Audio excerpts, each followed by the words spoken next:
श्री राम जय राम जय जय राम। श्री राम जय राम जय जय राम।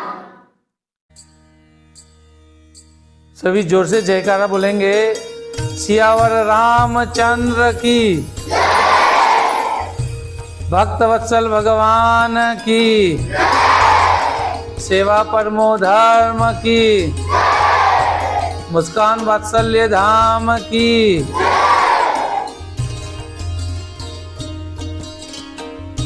प्रभु श्री राम को मर्यादा पुरुषोत्तम कहा गया है। पुरुषों में उत्तम, मर्यादित पुरुषों में उत्तम, मर्यादा पुरुषोत्तम कहा गया क्योंकि उन्होंने मर्यादा, करुणा, दया, सत्य, सदाचार और धर्म का पालन करते हुए राज किया। उनका पूरा जीवन मर्यादाओं को समर्पित रहा। संसार की जितनी भी मर्यादाएं हैं उन्होंने अपने ऊपर धारण किया और सभी मर्यादाओं का पालन किया। इसीलिए मर्यादा पुरुषोत्तम कहा जाता है। साथ ही उनके राज को राम राज कहा जाता है। पूरे भारतवर्ष में हजारों सालों में हजारों राजा हुए, लेकिन प्रभु श्री राम का नाम सदैव सबसे ऊपर रखा गया क्योंकि उनका जो राम राज था उसको आज भी लोग नहीं भूल पाए। उनके जैसी मर्यादाओं का पालन करते हुए कोई भी दूसरा राजा नहीं कर पाया। उन्होंने अपने जीवन में कई गुणों को प्रदर्शित किया,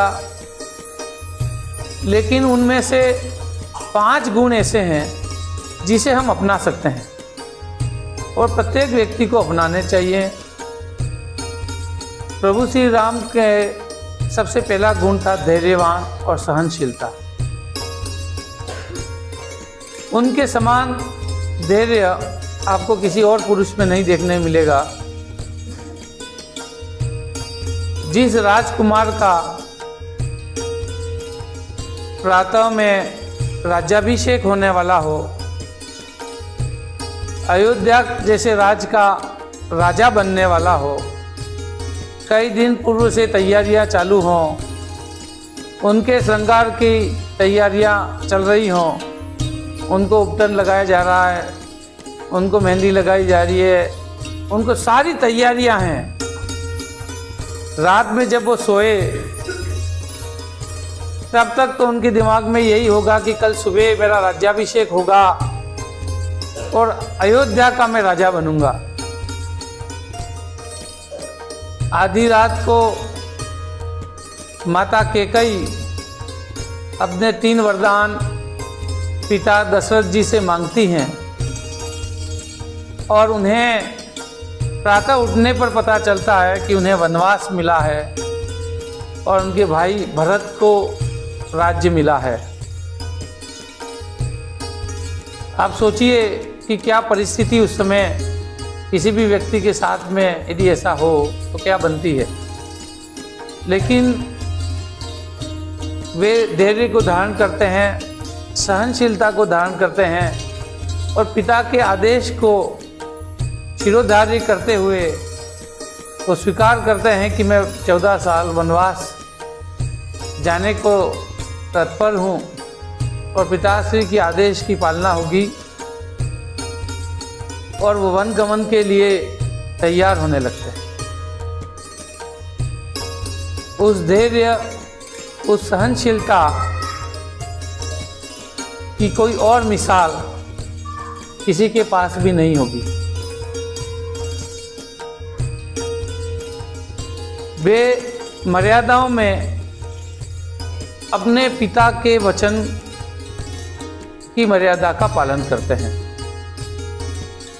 जब वे वन गमन को निकलते हैं तो पूरे देश की प्रजा, सारा राज दरबार और सभी लोग उन्हें इस मनाने में लग जाते हैं कि आप वनगमन मत जाइए, हमें तो आप ही राजा के रूप में चाहिए, आप ही राजा बनिए और आपको पिता के आदेश की मानने की ज़रूरत नहीं है।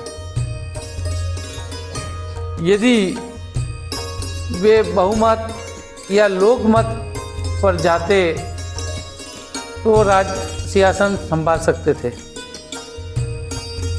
वो चाहते तो राज सिंहासन पर बैठ सकते थे। पिता दशरथ जी द्वारा एक बार उन्हें आदेश दे दिया, उसके बाद पिता ने स्वयं ने भी ये कहा कि बेटा तुम मेरा आदेश नहीं मानो तो चलेगा, लेकिन उन्होंने अपने पिता के आदेश के मानना ज़्यादा सही माना, उसे ही नीति माना और वो वनगमन को निकल गए। इससे हमें शिक्षा मिलती है कि हमें किसी भी परिस्थिति में, कैसा भी विकट समय हो, हमें धैर्य को धारण करना चाहिए। हमारी सहनशीलता समाप्त नहीं होनी चाहिए, चाहे वो कैसी भी परिस्थितियां हों।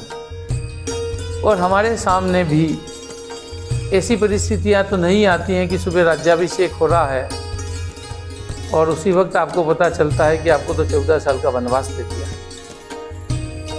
ये मर्यादा पुरुषोत्तम भगवान श्री राम से ही हमें मिलती है।